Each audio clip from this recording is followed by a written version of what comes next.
ऐन्द्रीं जाग्रदुदग्रमूलपदवीम् ऐरं मदावाहनम् अन्तस्तान्त्रिक वामदक्षिणपद ह्रीङ्कारमध्यात्मिकाम् ज्योतिर्मण्डलचाक्रिकविधिकराम् ओङ्कारघण्टाध्वतीम् वन्दे तस्य मुखीं महाकविसखीं मन्त्रादिदेवीश्वरीं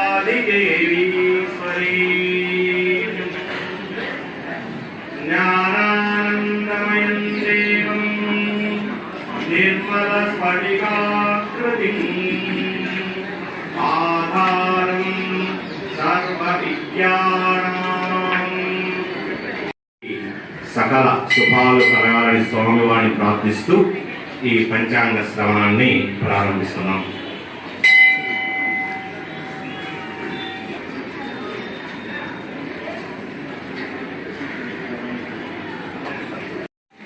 ఉగాది పండుగ.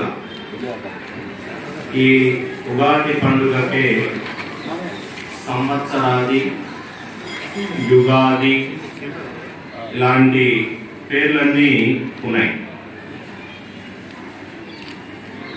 సంవత్సరాది అంటే మనకి తేలికగా అర్థమవుతుంది. సంవత్సరానికి ఆది అంటే మొదటి రోజు.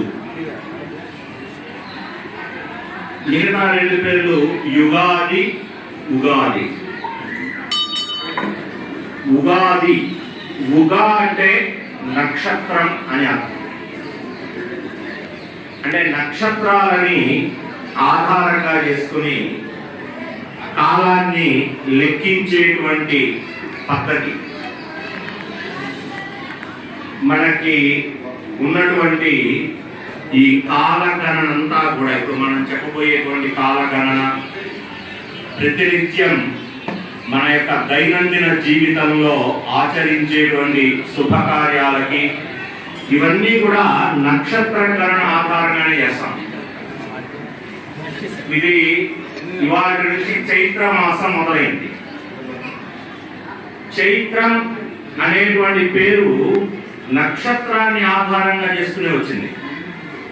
చిత్ర అనేటువంటిది ఒక నక్షత్రం, 27 నక్షత్రాలలో.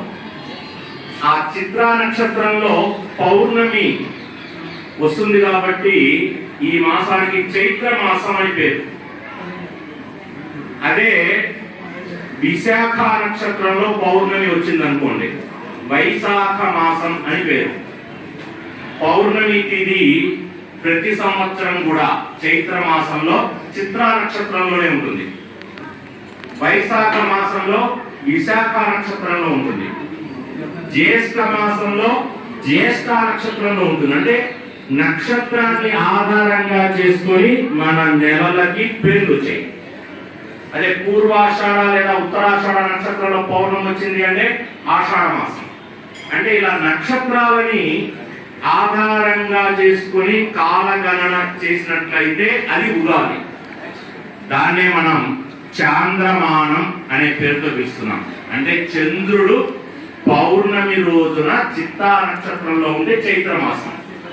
అలా చాంద్రమానాన్ని ఆధారంగా చేసుకొని కాలగణన చేస్తున్నాం కాబట్టి మనం పాటించేటువంటి ఈ కాలగణనకి చాంద్రమానం అని పేరు.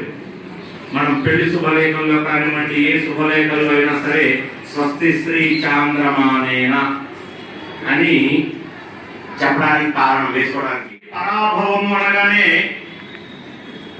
అవమానపడటం, లేకపోతే ఓడిపోవడం, తిరస్కరించడం, ఇలాంటి అర్థాలన్నీ మనకి నిఘంటువులో కనబడతాయి. నిజానికి ఆ పదం కూడా అలాగే విపత్తి వచ్చింది సంస్కృతంలో. ఓడిపోవటం లేదా తిరస్కరింపబడటం అనే అర్థంలో. అంటే ఓడిపోయాము, తిరస్కరింపబడ్డాము అంటే అవమానపడ్డాము అని. అయితే ఈ పరాభవ నామ సంవత్సరంలో ఎవరు అవమానపడతారు? ఇందా చెప్పినట్లుగానే ఎవరికైతే ఈ అరిషడ్ వర్గాలు చాలా చాలా విజృంభించి ఉంటాయో కామ క్రోధ లోభ మద మోహ మాత్సర్యాలు. అవే కాదు, వీటన్నింటిలోకి అతి కీలకమైన అతి భయంకరమైనటువంటి లక్షణం ఏది అంటే మదం, అహంకారం. ఈ అహంకారం 3 రకాలుగా ఉంటుంది: సాత్విక అహంకారం, రాజసిక అహంకారం, తామసిక అహంకారం అని. తేలిగ్గా అర్థమయ్యేది చెప్పాలంటే, ఇక్కడ కూర్చుని నేను పంచాంగ శ్రవణం చేస్తూ నాకన్నా బాగా చెప్పగలిగిన వాళ్ళు ఎవరు లేరు, నేనే గొప్పవాడిని అనుకున్నాను అనుకోండి, అది తామసిక అహంకారం. అలా కాకుండా ఇంతకు పూర్వం ఈ పంచాంగ శ్రవణాన్ని మా నాన్నగారు చెప్పేవారు, అంత పూర్వం మా తాతగారు చెప్పేవారు, కాబట్టి నేను కాదు ఎవరు చెప్తారు అనుకున్నాను అనుకోండి, అంటే అధికారం చేత వచ్చిన అహంకారం, అది రాజసిక అహంకారం. అలా కాకుండా ఈ ప్రపంచంలో ఎంతో మంది నాకన్నా గొప్ప జ్ఞానులు ఉన్నారు, చాలా చాలా గొప్పవారు ఉన్నారు, వాళ్ళందరికీ రాని అవకాశం భగవంతుడు ఆయన సాన్నిధ్యంలో ఉగాది పండుగ రోజున సంవత్సరానికి ఒక్కసారి ఇలాంటి గొప్ప అవకాశం ఇచ్చారని కృతజ్ఞతాపూర్వకంగా భగవంతుడికి నమస్కారం చేస్తూ చెప్పాను అనుకోండి, అది సాత్విక అహంకారం. ఈ సాత్విక అహంకారం కలిగిన వారు అద్భుతమైన విజయాలు సాధిస్తారు ఈ సంవత్సరం. ఎవరికైతే ఈ రాజసిక తామసిక అహంకారం ఉంటుందో, తామసిక అహంకారం అంటే పూర్తిగా అజ్ఞానం చేత వచ్చే అహంకారం, రాజసిక అహంకారం పదవి చేత వచ్చేటువంటి అహంకారం. చాలా మంది ప్రభుత్వాధికారులు, రాజకీయ నాయకులు, వీళ్ళందరికీ అధికారం ఉన్నప్పుడు వాళ్ళ చుట్టూ 100 మంది చేస్తారు. అధికారం పోయిన తర్వాత వాళ్ళు ఒక 10% కనబడతారు, మంది వాళ్ళు చుట్టూతారు. అంటే ఇదంతా కూడా నా పదవి చేత వచ్చినటువంటిది, ఇదంతా నాకు శాశ్వతం కాదు అనేటువంటి స్పృహతో ఎవరైతే ఉన్నారో వాళ్ళకి ఎటువంటి అవమానం ఉండదు, ఎటువంటి ఓటమి ఉండదు. ఎవరైతే రాజసిక తామసిక అహంకారాలు ఉంటారో వాళ్ళ అవమానం, ఎందుకు అవమానం వస్తుందంటే కారణం సత్యాన్ని తెలుసుకోమని, అంటే నిజాన్ని తెలుసుకొని వారిలో ఒక పరివర్తన వచ్చి సాత్విక అహంకారం రూపొందాలి. కాబట్టి మధ్య మధ్యలో ఇలాంటి పేర్లున్న సంవత్సరాలు వస్తూ ఉంటాయి. క్రోధ నామ సంవత్సరం, దుర్ముఖి నామ సంవత్సరం, లేకపోతే రక్తాక్ష నామ సంవత్సరం, ప్రమాదీక నామ సంవత్సరం, ఇది పరాభవ నామ సంవత్సరం. ఇలాంటి సంవత్సరాలు మధ్య మధ్యలో ఎందుకు వస్తాయంటే అదే కారణం. మొన్నటిదాకా విశ్వావసు, శోభకృత్, శుభకృత్, ప్లవనామ సంవత్సరం ఇలాంటి పేర్లు వచ్చాయి. 2020లో చీకటి అనే అర్థంలో ఉన్నటువంటి పేరు వచ్చింది కరోనా టైంలో. ఆ తర్వాత సంవత్సరం ప్లవ అని వచ్చింది. ప్లవ అంటే తేలుట అని అర్థం, అంటే ఆ కష్టానికి తేల్చేది అని అర్థం. వచ్చే సంవత్సరం పేరు అంటే ప్లవంగా అని అర్థం. ప్లవంగా అంటే తేలేటట్టుగా చేసేది అని అర్థం. అంటే పరాభవనామ సంవత్సరంలో ఎవరైతే పరివర్తన తెచ్చుకొని వాళ్ళ యొక్క అహంకారాన్ని సాత్విక అహంకారంగా మార్చుకుంటారో వాళ్ళకి సకల శుభాలు కలిగేట్టుగా చేసే సంవత్సరం వచ్చే సంవత్సరం. కాబట్టి సంవత్సరాల పేర్లు ఏం చేస్తాయంటే మన యొక్క పరివర్తన కోసం వస్తాయి. ఎవరైతే సాత్విక అహంకారం కలిగి ఉంటారో వాళ్ళకి అత్యద్భుతమైనటువంటి ఉత్తమమైనటువంటి ఫలితాలు ఈ సంవత్సరం రాబోతున్నాయి.